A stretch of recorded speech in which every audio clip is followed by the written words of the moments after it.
Introduction. Prends une profonde inspiration et relâche doucement. Aujourd'hui, nous allons parler d'une force silencieuse, une force qui ne fait pas de bruit, mais qui change toute une vie. Cette force s'appelle la maîtrise de soi. La maîtrise de soi, ce n'est pas se priver, ce n'est pas se forcer, ce n'est pas lutter contre soi-même. C'est apprendre à se comprendre, à se guider et à choisir consciemment. Installe-toi confortablement. Ce livre audio est un voyage intérieur. Chapitre 1. Qu'est-ce que la maîtrise de soi? La maîtrise de soi est souvent mal comprise. Beaucoup pensent qu'elle signifie se forcer, se priver ou lutter contre ses désirs. En réalité, la maîtrise de soi est quelque chose de bien plus doux et bien plus puissant. La maîtrise de soi, c'est la capacité de choisir sa réaction au lieu de réagir automatiquement. Chaque jour, nous sommes exposés à des stimuli. Une parole, une situation, une émotion, une tentation. Sans maîtrise de soi, nous réagissons par habitude. Nous parlons sans réfléchir, nous mangeons sans faim, nous repoussons ce qui est important, nous cherchons le plaisir immédiat pour éviter l'inconfort. Mais lorsque la maîtrise de soi est présente, un espace se crée. Un court instant entre ce qui arrive et ce que nous décidons de faire. Dans cet espace, nous pouvons respirer, observer ce qui se passe en nous et choisir consciemment. La maîtrise de soi n'est pas l'absence d'émotions. Les émotions font partie de l'expérience humaine. La colère, la peur, la tristesse, la joie, elles apparaissent naturellement. La vraie maîtrise de soi, c'est la capacité de ressentir une émotion sans lui obéir immédiatement. Être en colère sans blesser, être stressé sans fuir, être tenté sans céder. Chaque jour, nous faisons des centaines de choix, souvent invisibles. Ce que nous mangeons, la façon dont nous parlons, la manière dont nous utilisons notre temps, si nous commençons ou si nous repoussons encore. Ces choix façonnent notre vie, bien plus que les grandes décisions exceptionnelles. La personne qui se maîtrise ne vit pas une vie parfaite. Elle doute parfois, elle fatigue parfois, elle échoue parfois. Mais elle vit une vie consciente. Elle sait pourquoi elle dit oui, elle sait pourquoi elle dit non. Elle agit moins par impulsion et davantage par intention. La maîtrise de soi est une forme de respect envers soi-même. C'est se dire « je mérite de choisir ce qui est bon pour moi, même quand c'est difficile ». Et cette capacité, contrairement à ce que l'on croit, n'est pas innée. Elle se développe doucement, par la pratique, par la patience et par la compréhension de soi. Dans les prochains chapitres, nous verrons comment renforcer cette force intérieure, pas à pas, sans violence, sans perfection, mais avec constance. Chapitre 2. Pourquoi perdons-nous le contrôle? Perdre le contrôle ne signifie pas manquer de volonté. Cela signifie, le plus souvent, que quelque chose en nous est épuisé. Nous perdons le contrôle lorsque nous sommes fatigués. La fatigue affaiblit notre capacité à réfléchir clairement. Quand le corps manque d'énergie, le cerveau cherche des solutions rapides, des raccourcis, des gestes automatiques. Nous perdons le contrôle lorsque nous sommes stressés. Le stress place le cerveau en mode survie. Il ne cherche plus ce qui est juste, mais ce qui est immédiat. Il veut soulager la tension. Maintenant. Nous perdons le contrôle lorsque nous sommes surchargés mentalement. Trop de décisions, trop d'informations, trop d'attentes. Dans cet état, faire un choix conscient devient difficile. Alors, le cerveau fait ce qu'il sait faire le mieux pour économiser de l'énergie. Il cherche la facilité, le plaisir immédiat, la distraction, la fuite. Scroller sans fin, manger sans faim, éviter ce qui demande un effort, réagir impulsivement. Ce mécanisme n'est pas un défaut de caractère. C'est une réaction humaine, naturelle, biologique. Et comprendre cela est essentiel. Tu n'es pas faible, tu es humain. La culpabilité n'a jamais renforcé la maîtrise de soi. Se juger durement ne fait qu'ajouter une pression supplémentaire, et plus de pression mène souvent à encore plus de perte de contrôle. La vraie maîtrise de soi commence par la bienveillance envers soi-même. Être bienveillant, ce n'est pas tout accepter, ni tout excuser. C'est reconnaître ses limites sans se condamner. C'est se dire « Aujourd'hui, je suis fatigué. Je comprends pourquoi c'est difficile. Et malgré cela, je vais faire de mon mieux. » Lorsque tu te traites avec respect, ton esprit se calme. Et dans le calme, la maîtrise de soi devient possible. Avant de te demander plus de discipline, demande-toi « Ai-je suffisamment dormi ?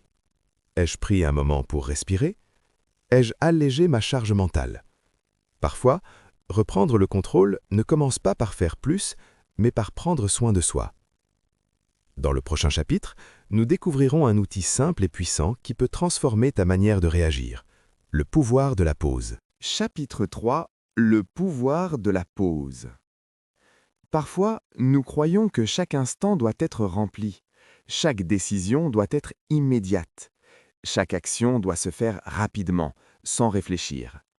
Mais il existe un espace entre ce qui arrive et notre réaction. Cet espace, aussi court soit-il, est le pouvoir de la pause. Imagine un instant. Quelqu'un te provoque ou une situation te met en colère. Ton réflexe instinctif serait de répondre, de réagir immédiatement. Mais si tu prends une courte pause, même une respiration, tu crées une distance entre l'événement et ta réaction. Cette distance transforme tout. Elle te permet de choisir consciemment ce que tu veux faire.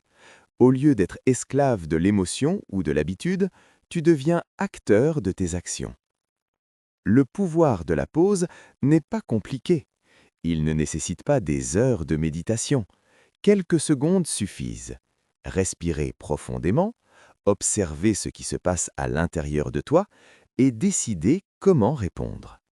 Pendant la pause, observe tes pensées, observe ton cœur qui bat, ta respiration, les sensations dans tes mains et tes pieds. Rien n'est urgent, rien n'exige de réponse immédiate. Dans ce petit espace, tu découvres quelque chose d'extraordinaire, la liberté. Liberté de ne pas réagir par automatisme, liberté de choisir ce qui est bon pour toi, liberté de ne pas laisser les circonstances contrôler ton état intérieur. Le pouvoir de la pause s'applique à tout, face à la colère, face au stress, face aux tentations, face aux décisions importantes. Et plus tu pratiques, plus cela devient naturel. Ce qui semblait difficile devient un réflexe. La pause devient une alliée, un pont entre l'instinct et la conscience. Respire profondément. Imagine cet espace à chaque fois que tu es tenté de réagir impulsivement.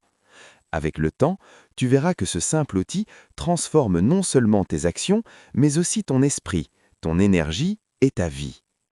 Le vrai pouvoir de la maîtrise de soi commence ici, dans ce moment silencieux, cette respiration consciente, où tu choisis qui tu veux être, plutôt que de simplement réagir. Dans le chapitre suivant, nous verrons comment les petites disciplines quotidiennes peuvent renforcer cette liberté intérieure et t'aider à construire une maîtrise de soi durable. Chapitre 4. Les petites disciplines quotidiennes. La maîtrise de soi ne se construit pas en un jour. Elle ne naît pas d'un effort extraordinaire ou d'une décision spectaculaire. Elle se développe doucement à travers les petites disciplines quotidiennes. Chaque choix que tu fais consciemment, chaque habitude que tu cultives, est comme une goutte d'eau qui remplit progressivement un récipient. Se lever à l'heure, boire un verre d'eau, marcher quelques minutes, dire non à une distraction inutile, tout cela semble insignifiant, mais c'est exactement ce qui forge la force intérieure. Ces petites actions, répétées jour après jour, s'accumulent et deviennent une seconde nature. Elles entraînent ton esprit à la patience, à la vigilance et à la conscience. Elles te montrent que tu peux agir selon ton attention et non selon l'habitude.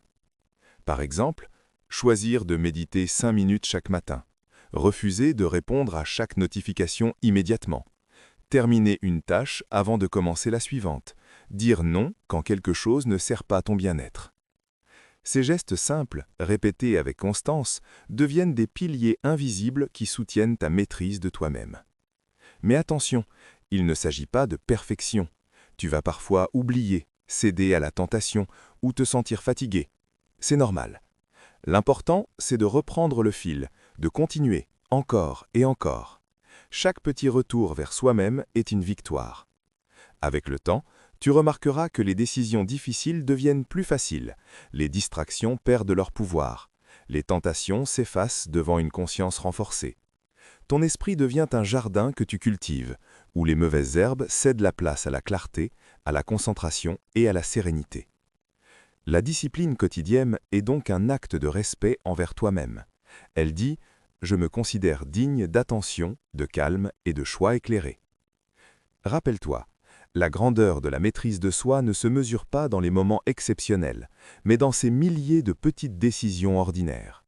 Chaque matin, chaque respiration consciente, chaque action choisie est un pas de plus vers la liberté intérieure.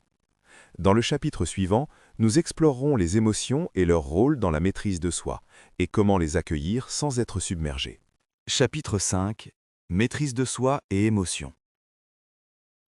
Les émotions sont des compagnons constants de la vie. La joie, la tristesse, la colère, la peur, elles viennent et repartent, parfois sans prévenir. Beaucoup pensent que la maîtrise de soi consiste à supprimer ou contrôler ces émotions. Mais la vraie maîtrise de soi n'est pas de les bloquer. Elle consiste à les accueillir sans leur obéir aveuglément. Chaque émotion porte un message. La colère nous montre nos limites, la peur nous avertit d'un danger ou d'un inconfort, la tristesse nous invite à prendre soin de nous. La joie nous rappelle ce qui est précieux. Lorsque nous ignorons ou rejetons nos émotions, nous devenons vulnérables à des réactions impulsives. Nous risquons de nous laisser remporter par la frustration, la nervosité ou la culpabilité. La maîtrise de soi, au contraire, commence par l'écoute intérieure. Elle consiste à reconnaître « je ressens cela et c'est normal ». Je peux choisir comment répondre.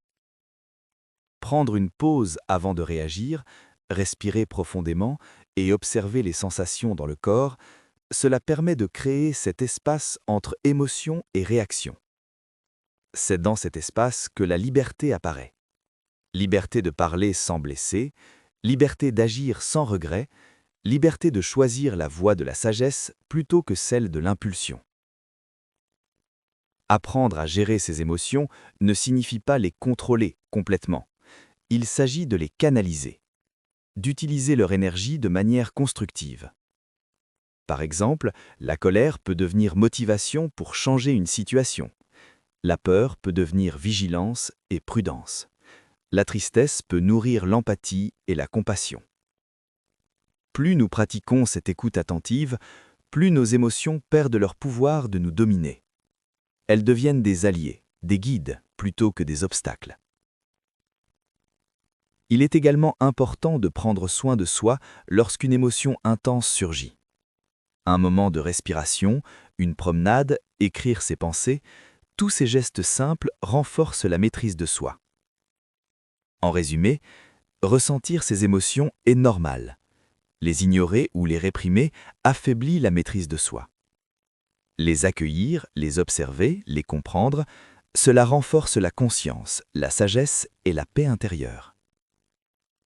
Dans le prochain chapitre, nous découvrirons comment construire une force intérieure durable et faire de la maîtrise de soi une habitude profonde et stable, même dans les moments difficiles. Chapitre 6 – Construire une force intérieure durable. La maîtrise de soi ne se construit pas uniquement dans les moments calmes ou faciles. Elle se renforce dans les défis, les tentations, les difficultés de la vie quotidienne. Construire une force intérieure durable signifie apprendre à rester aligné avec soi-même, même lorsque tout autour de nous semble incertain ou chaotique. Cette force n'est pas innée. Elle ne naît pas de la chance ou d'un talent particulier. Elle se développe jour après jour, petit à petit, grâce à des habitudes, des choix conscients et de la persévérance. 1. La constance plutôt que la perfection. La vraie force intérieure ne se mesure pas dans les réussites exceptionnelles, mais dans la constance des petites actions. Se lever chaque jour avec l'intention de progresser, prendre quelques minutes pour respirer, méditer ou réfléchir, faire de petits efforts conscients, encore et encore, C'est ainsi que la maîtrise de soi devient naturelle.